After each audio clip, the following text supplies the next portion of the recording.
ነጸብራቅ ታሪኩ በአንድ ጥልቀት መረዳት ይጠናቀቃል። ጨለማ ሁል ጊዜ ጥፋት አይደለም። አንዳንድ ጊዜ የምስል አደረጃጀት ነው። አንዳንድ ጊዜ ጥላው ምስሉን እያበላሸው አይደለም፣ ጥልቀቱን እየፈጠረለት እንጂ። ምናልባትም ዘመናዊው ማህበረሰብ በከፍተኛ ሁኔታ ሊያስታውሰው የሚገባው ስውር ትምህርትም ሊሆን ይችላል። ምክንያቱም በፍጹም ፊልተሮች ወይም በአርቲፊሻል ማስተካከያ በናወዘው ዓለም ውስጥም ሆነው የሰው ልጆች እውነትን ሲያዩ በትክክል ይረዱታል። በፎቶግራፍ ጥበብ ውስጥ ጥላ የብርሃን ተቃራኒ አይደለም። ብርሃን ትርጉም እንዲኖረው የሚያደርገው ዋነኛው ምክንያት እንጂ እንዲሁ ዝም ብሎ አይደለም። ምናልባት ህይወትን በተመሳሳይ መንገድ ትሰራ ይሆናል።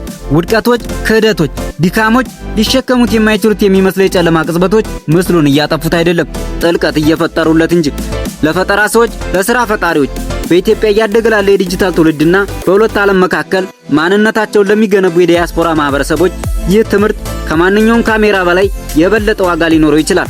ምክንያቱም የወደፊት የታሪክ ፍሰት ፍጹም መስሎ ለሚታዩት አይሆንም፣ በጥላዎች ውስጥ የተሸሸገውን እውነተኛውን የሰው ልጅ ታሪክ ፈልፍሎ ለማውጣት ድፍረቱ ላለው እንጂ።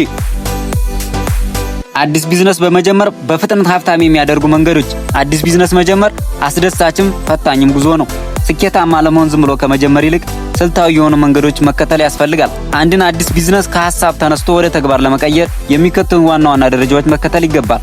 የቢዝነስ ሐሳብ ማመንጨት ወይም አይዲያ ጀነሬት። ማንኛውም ስኬታማ ቢዝነስ የሚጀምረው በህብረተሰቡ ውስጥ ያለንን አንድን ክፍተት ወይም ችግር ለመፍታት ነው። ያሰቡት ሐሳብ በሰዎች ዘንድ ተፈላጊነት አለው ወይስ የለውም የሚለውን የመለየት ሥራ መስራት። ሁለተኛ፣ ጥልቅ የገበያ ጥናት ማካሄድ ወይም ማርኬት አናሊሲስ መስራት። የደንበኛን ማንነት ወይም ታርጌት ካስተመር፣ ደንበኞች እነማን ናቸው፣ እድሜ፣ ፍላጎት፣ የመግዛት አቅም ወዘተ መዳሰስ ይገባል። ተፈካካሪዎችን ማጥናት ኮምፒቲቲቭ አናሊሲስ፣ በዚያው ዘርፍ ላይ ያሉ ሌሎች ድርጅቶች ጥንካሬና ድክመት ምንድነው የሚለውን ማወቅ። እርስዎ ከነሱ የተሻለ ለየት ያለ አገልግሎት ወይም ምርት ማቅረብ። ሶስተኛ፣ የቢዝነስ እቅድ ማዘጋጀት ቢዝነስ ፕላን።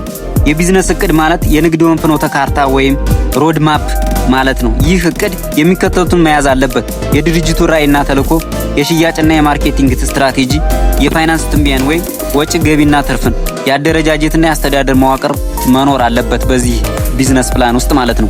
አራተኛ፣ የፋይናንስ ምንጭ ማፈላለግ ወይም ፋይናንስ ሪሶርስስ። ቢዝነሱን ለመጀመርና ራሱን ችሎ መቆም እስኪጀምር ድረስ የሚያስፈልገውን በጀት ማስላት፣ የት እንደሚገኝ ማወቅ። የፋይናንስ ምንጮች የሚከተሉት ሊሆኑ ይችላሉ: የግል ቁጠባ፣ ከቤተሰብ ከጓደኛ የሚገኝ ብድር ወይም እርዳታ እና የባንክ ብድር አለያም ከባለ ሀብቶች የሚገኝ ካፒታል ሊሆን ይችላል ማለት ነው።